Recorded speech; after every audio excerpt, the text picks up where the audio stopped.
Nora Barnacle, and it was, I put it together on her last visit to Ireland, which was in 1922, when Ulysses the book was first published. Yes, I'm Nora, and thereby hangs a tale, and if truth were told, perhaps many a tale. Was it fate or luck that made our paths cross by Trinity's walls in June 1904? Jim said it was just chance. He told his brother Stanny so. He told his brother Stanny everything. Oh yes, 'tis true I unbuttoned Jim and made a man of him that day, and I'm proud of it. He needed loving, he needed me, and me, I fell in love completely. Oh, 'twas heaven that summer, walking with him, talking with him, listening to him, hearing him sing. Oh yes, he sang so sweet. Pity, he would have done well. But he said there was no life here, no honesty. And so we left, as I had left home and haunt. I would have gone anywhere with them, and I did, all over Europe, but you possibly know the story. Rome, Trieste, Zurich, Paris. Jim's eyes were bad, and he suffered pain. But we had good times as well as bad, and Jim wrote and spent his and others' money on food and furs and wine. Then we had little Giorgio. In 1909, Jim brought him here to meet some friends of his, who said they had been more than friends of mine. Oh, the simple-minded Jim. He believed the sour grapes. So I wrote to him. Well, I was worried about his coming. Would he fall into his ways of old? So I wrote to him private letters, and I matched him word for word. Some say I even outdid him in style, but it worked. Well, at least he stayed clean in body, if not in mind. Oh, I knew that he listened to everything that I had to say and wrote it down and put it into books with names of others, friends and family. Family. I missed my mother. Oh, she knew where I was and who I was with. So in 1912, I came here with little Lucia to meet Jim's clan. Yes, we dined in Finn's hotel. Yes, we went out to hunt. Yes, we went by tram. And then on to Galway.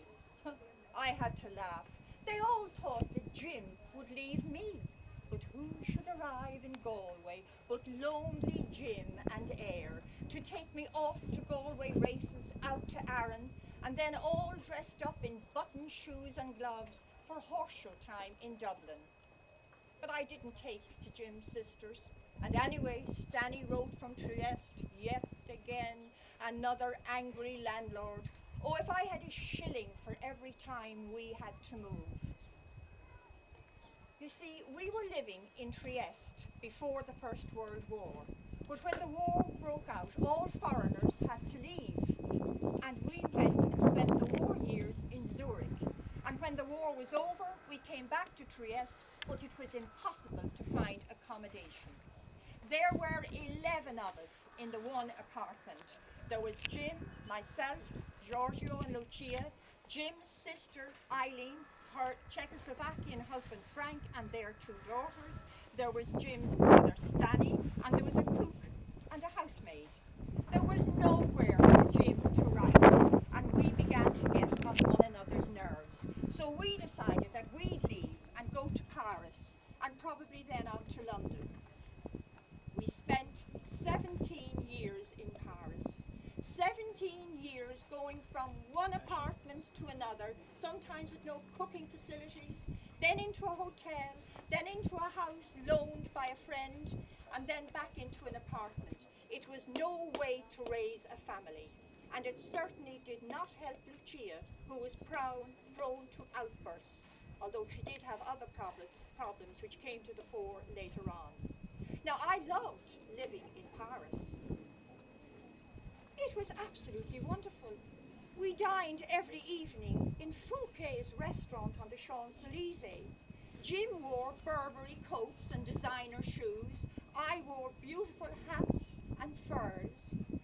And everyone thought we were millionaires. But sure, most of the money came from gifts, loans, advances, particularly Sylvia Beach, an American, and Harriet Weaver, an Englishwoman. Sylvia Beach owned the publishing house Shakespeare and Company, which published Ulysses.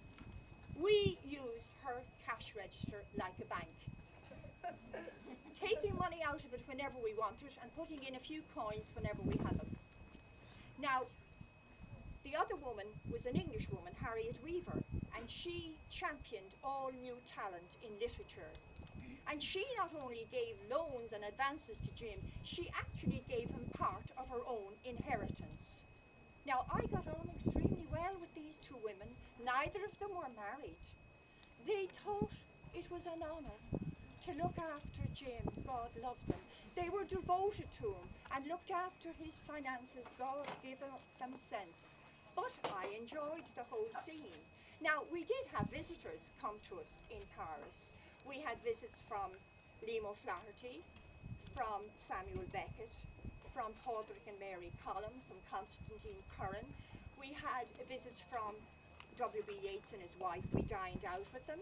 We also went to hear John McCormick sing in concert, and we knew people on the international stage like Peggy Guggenheim and Ernest Hemingway. We would also give parties in our own apartment. Now, and this was a sort of just an evening for friends. And Jim would naturally play the piano, sing songs, dance jigs, and generally get drunk. And sometimes I'd have to stop the music, push him into a chair to keep him quiet.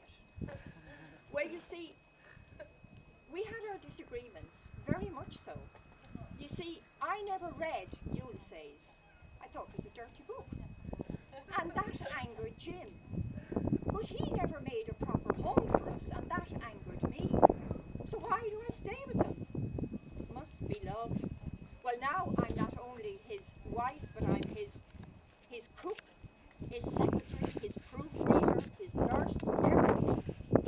Now, I must say that the best part of living in Paris was going to dinner parties and then the post-mortems after dinner parties. After a dinner party, all our friends would collect in our apartment and we'd have afternoon tea. Oh, not afternoon coffee, afternoon tea, you know, proper afternoon tea with little sandwiches, scones and little cakes. And there we would criticise everybody. And it was wonderful. Oh, I knew that we were criticised. Well, I knew I was anyway. Well, you see, I was not an intellectual. I spoke outright what I thought about everybody, and of course that didn't go down very well. But as Arthur Power said, he was a journalist in Paris, he said, I was a breath of Galway air in the intellectual hothouse that was Paris. But there were others who said that I was a carefree redhead who dared to say yes at an age when nice girls said do. C'est la vie. And now I'm here in 1922 and this Odyssey is printed. But the country is torn asunder with the fighting, and I'm wondering whether it was worth the trouble. But time will tell. He has some other work in progress. He did mention the name, but I have forgotten it. But I miss him. And sometimes I am with him, walking with him, talking with him, listening to him, as if my mind takes leave